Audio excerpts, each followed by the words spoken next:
Qinmu dan Long Jiaonan berjalan maju. Di depan mereka ada sebuah portal besar yang menghubungkan urat naga keenam dengan urat naga utama. Di kiri dan kanan portal itu terdapat banyak ukiran naga. Qinmu melihat sekeliling. Ukiran naga itu tampak sangat hidup, seperti naga sungguhan. Bentuknya beragam, ada yang besar, kecil, terbang, merayap, bahkan ada yang terlihat sedang beristirahat.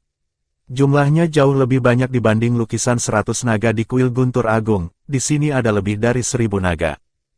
Di tengah-tengah ukiran itu ada seekor naga raksasa yang melingkar, kepalanya terangkat dan menatap langsung ke arah mereka. Tatapannya begitu kuat dan menakutkan hingga sulit untuk dilihat lama-lama. Qinmu merasa kagum. Apakah ini Raja Naga yang asli? Kalau seseorang bisa memahami ukiran ini, mungkin dia bisa mencapai puncak ilmu 8 bentuk suara guntur, bahkan menciptakan kekuatan baru. Ia teringat ajaran para gurunya, ada yang ahli memahat, melukis, dan menempa. Dari sana, ia bisa memahami bahwa ukiran ini dibuat dengan teknik luar biasa, seolah-olah dipahat oleh makhluk ilahi dengan kapak besar yang digunakan seperti kuas. Terlalu luar biasa. Tiba-tiba terdengar suara Raja Naga dari balik portal. Aneh, sangat aneh. Suaranya terdengar gelisah. Qinmu melewati portal dan langsung terkejut. Di bawah kakinya terbentang jurang besar. Lava mengalir deras di dinding, mengeluarkan suara gemuruh yang keras. Tempat itu seperti gua raksasa berbentuk lingkaran sempurna. Namun, tidak ada urat naga utama seperti yang diperkirakan. Raja Naga terbang ke tengah gua sambil memeriksa sekeliling dengan wajah bingung. Tidak mungkin, urat naga Raja Naga sejati seharusnya ada di sini. Apakah sudah dipindahkan, atau sudah berubah menjadi naga dan pergi? Ia tampak panik, lalu langsung terjun ke dasar gua. Qinmu segera melompat ke punggung naga kilin dan ikut turun. Setelah waktu yang cukup lama, mereka sampai di dasar. Mereka terkejut melihat pemandangan di bawah. Lava mengalir dari atas dan menghantam tanah berwarna emas. Tanah itu dipenuhi bahan logam langka, membentuk pilar dan batu besar yang tersusun aneh dan megah. Di permukaannya ada simbol-simbol dan pola yang terus bergerak dan bercahaya. Aura di tempat itu sangat kuat dan menakutkan. Bahkan terdengar samar-samar suara raungan naga. Qinmu merasa pola-pola itu sangat familiar. Aneh, aku seperti pernah melihat simbol-simbol ini. Di sisi lain, Raja Naga tiba-tiba berteriak marah. Tidak ada, Raja Naga sejati tidak ada di sini. Yang tersisa hanya sarangnya. Siapa yang mencurinya? Qinmu terkejut. Dicuri. Ia melihat ke sekeliling. Dari bentuk susunan pilar, jelas bahwa dulu ada naga besar yang melingkar di sini. Tapi sekarang bagian tengahnya kosong, membentuk lingkaran besar. Urat naga raksasa itu telah diambil sebelum sempat berubah menjadi naga sejati. Raja Naga berkata dengan wajah dingin. Raja Naga sejati sudah dimurnikan menjadi giok naga. Qinmu kaget. Siapa yang punya kekuatan sebesar itu? Giok naga adalah liontin giok berbentuk naga melingkar. Tapi biasanya hanya sebesar telapak tangan. Bagaimana mungkin naga sepanjang puluhan mil bisa diubah menjadi benda sekecil itu? Raja Naga kemudian mengupas lapisan logam di pilar, memperlihatkan bagian dalam yang seperti giok. Qinmu baru mengerti, sarang naga ini sebenarnya terbuat dari giok, hanya tertutup oleh logam yang meleleh dari lava. Artinya, seseorang telah menemukan sarang ini, mengambil Raja Naga sejati, lalu memurnikannya menjadi giok naga. Raja Naga mencibir. Orang itu sengaja meninggalkan sarang naga agar tetap menyerap energi. Nanti dia akan kembali untuk memperkuat giok naga itu. Lalu aku akan mengambil sarang ini, melacak giok naga itu, dan menyempurnakan urat naga Raja Naga sejati. Saat itu, Qinmu tiba-tiba merasakan sesuatu panas di dadanya. Ia menyentuh liontin yang ia pakai, cakram kaisar. Cakram itu berbentuk cincin naga, dan memiliki pola yang mirip dengan simbol di sarang naga. Jantung Qinmu mulai berdegup kencang. Jangan-jangan, cakram itu semakin panas. Tiba-tiba, retak. Cakram kaisar di dadanya pecah, dan berubah menjadi giok naga. Benda itu bahkan terasa seperti hidup, licin seperti naga kecil yang bergerak. Qinmu panik, jantungnya berdetak sangat cepat, kakinya terasa lemas. Raja Naga melihatnya dan bertanya, "Hei, ada apa denganmu?" Kinmu mencoba tenang dan menjawab. Aku baru ingat belum memberi makan naga hari ini. Aku takut dimarahi, jadi gugup. Raja Naga tertawa. Begitu saja, pergilah ke atas kalau mau memurnikan pil. Di sini terlalu panas. Kinmu mengangguk. Baik, aku akan ke atas. Raja Naga lalu memanggil banyak naga keluar dari tubuhnya dan memberi Kinmu kantung makanan. Berikan makan mereka, dan ajari pelayan kecilmu supaya tidak nakal. Kinmu segera naik ke atas dengan naga kilin. Banyak naga mengikuti di belakang. Long Jiaonan juga ikut. Sesampainya di atas, Kinmu berkata, "Kau tunggu di sini, aku akan memurnikan pil." Long Jiaonan mencibir. Raja Naga menyuruhku ikut. Dia takut kau kabur. Kinmu tertawa kaku. Kabur, hahaha, mana mungkin. Wajahnya terlihat pucat. Sementara itu di bawah, Raja Naga mulai memurnikan sarang naga. Tiba-tiba ia berkata terkejut. Aneh, aku bisa merasakan Raja Naga sejati. Sangat dekat. Sepertinya tidak jauh. Aneh sekali. Kalau aku mendapatkan sarang naga ini, aku pasti bisa menemukan giok naga itu. Di depan gerbang urat naga ke-6 yang dipenuhi ribuan relief naga, Kinmu berjalan sambil diikuti banyak naga dengan berbagai ukuran. Semua naga itu mengangkat kepala dan mengikuti dari dekat, seolah menunggu diberi makan. Di belakangnya, Long Jiaonan juga ikut berjalan. Matanya terus bergerak, kadang menatap naga merah milik gerbang penjinakan naga. Kali ini, Raja Penjinak Naga memang menyuruh Kinmu memberi makan semua naga, termasuk naga merah itu. Naga merah tersebut sangat kuat, setara pemimpin sekte, dan sudah lama akrab dengan Long Jiaonan. Meski sekarang berada di bawah kendali Raja Penjinak Naga, Long Jiaonan masih bisa mengendalikannya dengan seruling giok miliknya. Kinmu tampak tenang, tapi pikirannya bekerja keras mencari cara untuk kabur. Kalau Raja Naga berhasil mengambil kembali sarang naga itu, aku bisa terseret ke sana bersama Cakram Kaisar. Lalu bagaimana aku menjelaskannya? Lebih baik mati dimakan naga daripada harus menghadapi itu, pikirnya. Ia tahu, kabur sekarang juga berbahaya. Naga-naga di sekitarnya dan Long Jiaonan pasti akan membunuhnya. Pelayan, ambil obat dan haluskan pilnya, kata Kinmu sambil melemparkan tas Taoti. Long Jiaonan menahan amarah, lalu mulai memilah bahan obat. Sementara itu, Kinmu mengambil mutiara naga dan menyerap energinya. Seketika, kekuatannya meningkat pesat. Apapun yang terjadi, aku harus pergi sekarang. Kinmu lalu menarik magma dari sungai lava di dekatnya. Dengan energi Xuanwu, ia menurunkan suhu magma untuk memisahkan logam murni di dalamnya. Dari situ, ia membuat seruling emas. Tak lama, seruling itu selesai. Ia mulai meniupnya sambil menjalankan teknik penjinakan naga. Awalnya masih kaku, tapi perlahan semakin lancar. Beberapa naga kecil mulai mengikuti iramanya. Tak lama, 7 naga besar mulai terhubung dengan pikirannya. Boom! Pikirannya seperti meledak saat ia merasakan koneksi dengan roh naga-naga itu. Long Jiaonan melihat ini dan langsung menyadari bahaya. Ia segera memainkan seruling gioknya untuk merebut kendali. Kau cari mati, teriak Kinmu marah. Sambil terus meniup seruling, Kinmu menyerang dengan pukulan. Aku sudah terlalu lama menahan diri. Long Jiaonan juga marah. Ia melawan sambil tetap memainkan seruling. Namun Kinmu merasa ada yang aneh. Dia tahu aku lebih kuat sekarang. Kenapa masih berani melawan? Ini pasti jebakan. Benar saja. Seekor naga merah tiba-tiba menyerang Kinmu dari samping. Itu naga milik Raja Naga yang dikendalikan Long Jiaonan. Kinmu langsung mundur. Seekor naga biru di bawah kendalinya menahan serangan itu. Benturan mereka menghasilkan gelombang dahsyat yang melempar Kinmu dan Long Jiaonan ke arah berlawanan. Kinmu jatuh ke sungai lava. 2 naga api muncul dan membawanya kembali ke medan. Long Jiaonan juga bangkit dan langsung menyerang dengan naga api yang menyemburkan api abadi, memenuhi lorong dengan kobaran api besar. Kinmu segera mengendalikan naga air untuk melawan api tersebut. 2 naga itu bertarung sengit. Saat itu, Kinmu menyerang lagi. Pedang bebas khawatir melesat cepat menuju dahi Long Jiaonan. Ia hampir mati, tapi berhasil menghindar sedikit. Pedang hanya menggores pipinya. Namun sebelum ia sempat bernapas lega, ribuan pedang muncul dan menyerangnya. Naga merah segera melindunginya, menahan semua serangan pedang. Sementara itu, naga-naga lain mulai panik dan mengamuk. Qin Mu dan Long Jiaonan kembali fokus mengendalikan naga dengan seruling mereka. Masing-masing hanya mampu mengendalikan 3 naga.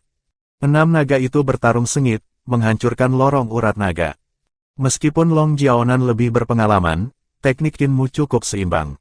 Namun Long Jiaonan punya keunggulan, ia lebih dekat dengan naga merahnya. Itu menjadi penentu.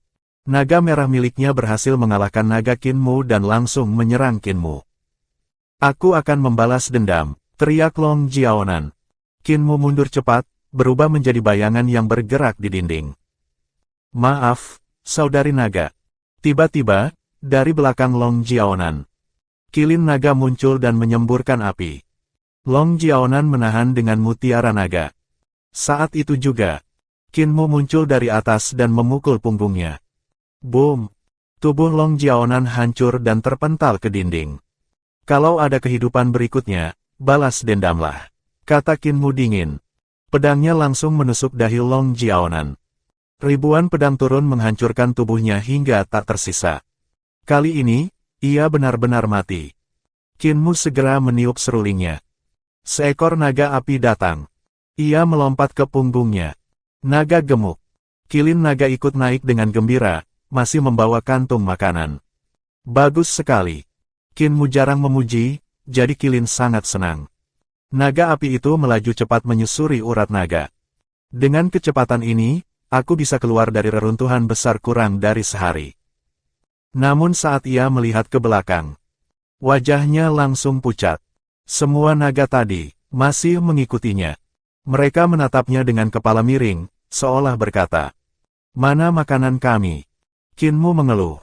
"Aku cuma kasih makan sekali. Jangan ikuti aku terus." Tapi naga-naga itu tetap mengikuti. Mereka semua sama seperti naga gemuk. Akhirnya, dengan kesal, Qin Mu mengambil kantung makanan dan mulai membuat pil lagi. Karena mau tidak mau, ia harus memberi makan mereka semua.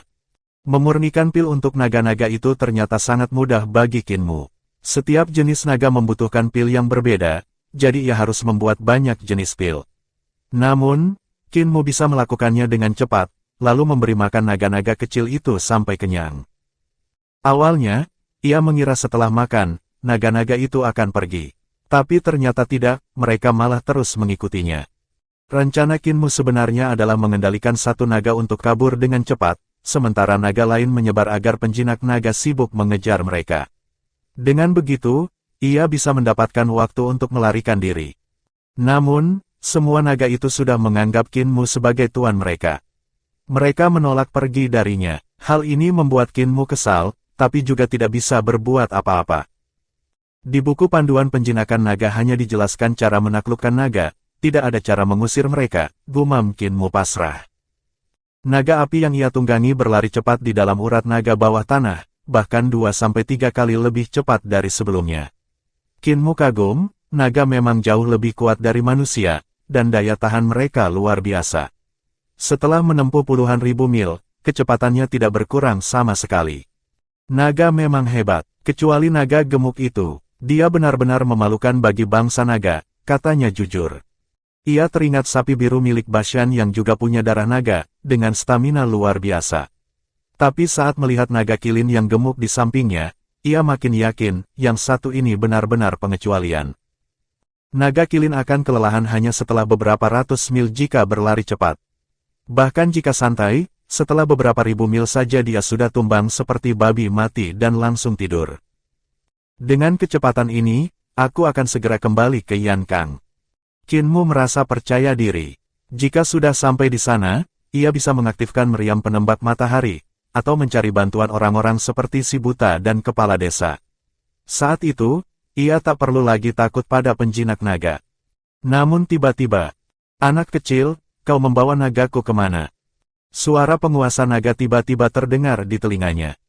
Qin Mu terkejut, keringat dingin langsung mengalir di punggungnya. Ia buru-buru menoleh, tapi tidak melihat siapapun. Dia menggunakan telepati. Bulu kuduknya merinding. Apakah penguasa naga sudah mengambil alih sarang naga? Bagaimana mungkin dia memindahkan sarang naga sebesar itu secepat ini? Pikirnya, bahkan bagi dewa, mengangkatnya mungkin mudah, tapi mengecilkannya dalam waktu singkat, itu membutuhkan kekuatan yang luar biasa. Qin Mu menenangkan diri. Dia pasti baru saja mengambil sarang naga dan menyadari aku kabur. Dia belum di belakangku, aku masih punya kesempatan. Ia terus melaju. Tiba-tiba, suara penguasa naga terdengar lagi, kali ini sambil tertawa. Hehehe, makhluk kecil, kau menculik nagaku, tapi aku tidak marah. Kembalilah, aku akan tetap memperlakukanmu dengan baik. Lalu suaranya berubah kaget. Tunggu, aneh, aku merasakan penguasa naga sejati bergerak di sarang naga. Cakram kaisar di dada Qin Mu tiba-tiba terasa panas. Giok naga di dalamnya bergerak seperti hidup. Hehehe, jadi penguasa naga sejati ada di belakangmu. Pantas saja kau bisa kabur. Suaranya kini penuh emosi. Qin Mu menggerutu, aku tidak berkeliaran. Aku hanya diam saja di sisimu. Tiba-tiba, terdengar lolongan aneh yang sangat tajam, seolah menembus jarak puluhan ribu mil. Semua naga langsung berhenti. Naga emas yang ditunggangi Qin Mu juga berhenti dan mencoba berbalik. Qin Mu segera meniup seruling emas untuk mengendalikannya, tapi naga itu tidak bergerak. Ia menggertakkan gigi, lalu melompat ke punggung naga kilin. Naga gemuk, maju. Naga kilin langsung berlari, tapi tiba-tiba, suara lolongan berubah, dan dia juga berhenti. Naga-naga lain mulai mengepung Qin Mu. Jelas, penguasa naga sedang mencoba mengendalikan mereka untuk menyerang Qin Mu. Namun anehnya, tidak ada satupun naga yang menyerang. Mereka hanya menatapnya. Bahkan satu naga menjilat telapak tangannya dengan lembut. Suara lolongan makin keras, penuh amarah, memaksa naga-naga itu menyerang. Tapi mereka tetap tidak bergerak. Qin Mu berkeringat dingin. Tiba-tiba, semua naga menundukkan kepala dan mengeluarkan suara rendah. Mazusa. Qin Mu terkejut. Ia melihat ke dadanya, cakram kaisar muncul, seperti kepala naga kecil di kerahnya. Cakram kaisar, penguasa naga sejati. Ia akhirnya mengerti. Bukan penjinak naga yang mengendalikan mereka, melainkan cakram kaisar miliknya. Qin Mu segera melompat ke punggung naga dan berteriak. Hancurkan urat naga ini. Para naga langsung berubah ke bentuk asli mereka, aura buas meledak. Dengan raungan keras, mereka menghancurkan dinding batu di sekitar, membuat lorong runtuh. Batu-batu jatuh, dan magma mulai naik. Tak lama lagi, tempat itu akan dipenuhi lava. Qin Mu memerintahkan mereka kabur dengan kecepatan tinggi. Di belakang mereka, lorong runtuh sepenuhnya. Akhirnya, mereka berhasil masuk ke urat naga lain sebelum semuanya hancur. Qin Mu menghela napas lega. Ini bisa menahan Raja Naga untuk sementara. Tapi tidak lama. Ia terus melaju menuju Yankang. Di Gunung Taibai, Sekte Pedang Taibai. Para murid berjaga di sekitar kawah gunung berapi, membawa formasi pedang 100 kotak, artefak kuat warisan pendiri sekte. Kotak-kotak pedang besar berdiri seperti batu hitam raksasa, siap menyerang kapan saja. Udara sangat dingin, kecuali di sekitar kawah. Seorang murid perempuan berkata, bagaimana Raja Iblis Surgawi tahu ada harta di sini? Kita saja tidak pernah menemukannya. Seorang murid laki-laki menjawab, entahlah, tapi orang sekte iblis memang licik. Mereka pasti sudah lama mengincarnya. Seorang tetua berkata, pemimpin sekte kita pasti akan memenangkan kasus ini di ibu kota. Harta ini tetap milik kita. Semua orang tertawa. Tiba-tiba, gunung bergetar hebat. Bersiap, iblis tua itu keluar, teriak seorang tetua. Raungan. Suara naga terdengar dari dalam kawah. Tiba-tiba, gunung meletus. Lava menyembur tinggi ke langit. Sebelum mereka sempat bereaksi, puncak gunung meledak, dan kotak pedang terpental ke segala arah. Semua orang tercengang. Lalu mereka melihat. Qin Mu muncul di atas lava, bersama lebih dari selusin naga. Murid Sekte Pedang Taibai, cepat tinggalkan gunung. Teriak Qin Mu dari atas. Makhluk besar itu akan datang.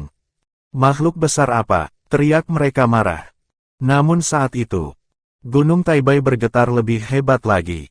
Retakan besar mulai muncul di seluruh gunung.